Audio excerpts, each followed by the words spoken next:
ইরানে সপ্তাহব্যাপী স্থল অভিযানের জন্য প্রস্তুতি নিচ্ছে পেন্টাগন।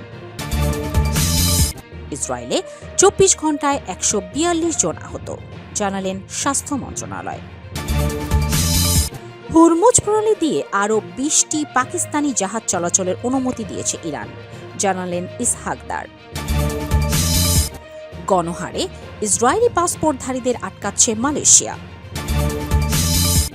সর্বশেষ জানাবো চরম সেনা সংকট, যে কোনো মুহূর্তে ভেঙে পড়তে পারে ইসরায়েলি বাহিনী, জানালেন সেনাপ্রধান। শিরোনাম শুনলেন, এবারে বিস্তারিত। ইরানে সপ্তাহব্যাপী স্থল অভিযানের জন্য প্রস্তুতি নিচ্ছে পেন্টাগন। ইরানে কয়েক সপ্তাহব্যাপী স্থল অভিযানের প্রস্তুতি নিচ্ছে মার্কিন প্রতিরক্ষা দপ্তর পেন্টাগন।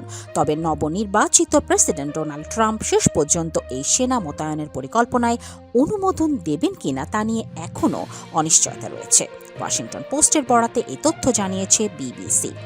মার্কিন কর্মকর্তাদের সূত্র ধরে প্রতিবেদনে বলা হয়েছে, এই পরিকল্পনাটি কোনো পূর্ণাঙ্গ আগ্রাসন বা দখলদারিত্ব নয়, বরং বিশেষায়িত বাহিনী, স্পেশাল অপারেশন ফোর্সেস এবং সাধারণ পদাতিক সেনাদের সমন্বয়ে ঝটিকা অভিযান বা রেইড চালানোর প্রস্তুতি।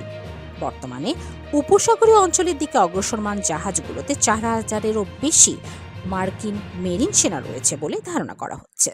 এছাড়া ৮২তম এয়ারবোর্ন ডিভিশনের প্যারাশুট সেনারাও প্রস্তুত অবস্থায় রয়েছে এবং প্রয়োজনে আরও অতিরিক্ত সেনা মোতায়েনের বিষয়ে আলোচনা চলছে। ইসরায়েলে ২৪ ঘন্টায় ১৪২ জন আহত, জানালেন স্বাস্থ্য মন্ত্রণালয়। ইসরায়েলে গত ২৪ ঘন্টায় ইরান ও হিজবুল্লাহর হামলায় আহত ১৪২ জনকে হাসপাতালে নেওয়া হয়েছে। ইসরায়েলের স্বাস্থ্য মন্ত্রণালয় এই কথা জানিয়েছে। স্বাস্থ্য মন্ত্রণালয়ের দেওয়া তথ্য মতে এই নিয়ে ইসরায়েলে মোট আহতের সংখ্যা ৫,৬৮৯-এ পৌঁছেছে। আহতদের মধ্যে ১৩২ জন এখনও হাসপাতালে আছেন। তাদের মধ্যে ১৫ জনের অবস্থা গুরুতর, অন্য একজনের অবস্থাও আশঙ্কাজনক।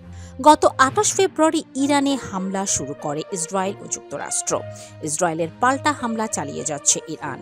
লেবাননের ইরানপন্থী সশস্ত্র গোষ্ঠী হিজবুল্লাহ ইসরায়েলে হামলা চালাচ্ছে, আর ইসরায়েল ২ মার্চ থেকে লেবাননে হামলা চালিয়ে যাচ্ছে।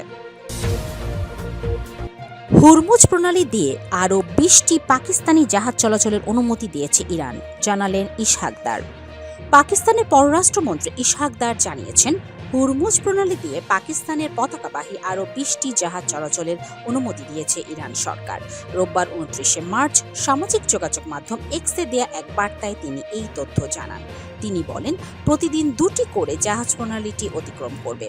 বার্তায় ইসহাকদার এই সিদ্ধান্তকে স্বাগত ও গঠনমূলক উদ্যোগ হিসাবে উল্লেখ করেন। তিনি বলেন, এটি শান্তির বার্তা বহন করে এবং আঞ্চলিক স্থিতিশীলতা প্রতিষ্ঠায় গুরুত্বপূর্ণ ভূমিকা রাখবে। তিনি আরও বলেন, এই ধরনের পদক্ষেপ পারস্পরিক আস্থা বাড়াতে সহায়ক হবে এবং শান্তির পথে এগিয়ে যেতে যৌথ প্রচেষ্টায় আরও শক্তিশালী করবে। গণহারে ইসরায়েলি পাসপোর্টধারীদের আটকাচ্ছে মালয়েশিয়া। গণহারে ইসরায়েলি পাসপোর্টধারীদের আটকাচ্ছে মালয়েশিয়া। দেশটির বিমানবন্দর দিয়ে ভ্রমণের সময় অনেক ইসরায়েলি পাসপোর্টধারীরা বিমানবন্দরে মারাত্মক বিপাকে পড়েছেন। সাম্প্রতিক মাসগুলোতে বেশ কয়েকজন দেশটিতে আটক করা হয়েছে। শনিবার ২৮ মার্চ ওয়ালনেট গ্লোবালের এক প্রতিবেদনে এই তথ্য জানানো হয়েছে। প্রতিবেদনে বলা হয়েছে, সাম্প্রতিক মাসগুলোতে অন্তত ৮ জন ইসরায়েলিকে কুয়ালালামপুর আন্তর্জাতিক বিমানবন্দরে আটক করা হয়েছে। তাদের মধ্যে কেউ মালয়েশিয়া প্রবেশের চেষ্টা করছিলেন, আবার কেউ অন্য এশীয় দেশে যাওয়ার জন্য দেশটিকে ট্রানজিট হিসেবে ব্যবহার করছিলেন। এই দুই দেশের মধ্যে কোনো আনুষ্ঠানিক কূটনৈতিক সম্পর্ক নেই। চরম সেনা সংকট, যে কোনো মুহূর্তে ভেঙে পড়তে পারে ইসরায়েলি বাহিনী, জানালেন সেনাপ্রধান। ইসরায়েলি প্রতিরক্ষা বাহিনীর আইডিএফ প্রধান সেনাপ্রধান লেফটেন্যান্ট জেনারেল আইডিয়াল জামির সতর্ক করে বলেছেন, ইরান ও হিজবুল্লাহর বিরুদ্ধে এবং একাধিক ফ্রন্টে চলমান যুদ্ধের প্রচণ্ড চাপে সেনাবাহিনী ভেতর থেকে ভেঙে পড়ার বা পতনের ঝুঁকিতে রয়েছে। গত বুধবার অনুষ্ঠিত নিরাপত্তা মন্ত্রিসভার এক বৈঠকে জামির বলেন, ইসরায়েলি সামরিক বাহিনী গভীর অভ্যন্তরীণ সংকটের মুখোমুখি হচ্ছে, যার অন্যতম প্রধান কারণ হচ্ছে সৈন্য দলের তীব্র সংকট। ইসরায়েলের সংবাদ মাধ্যম ইয়েদিওত আহরোনাত এর এক প্রতিবেদনের তথ্য মতে, সেনাপ্রধান জামির সতর্ক করে বলেছেন, রিজার্ভ বা অতিরিক্ত বাহিনী আরও বেশি দিন এই চাপ সহ্য করতে পারবে না।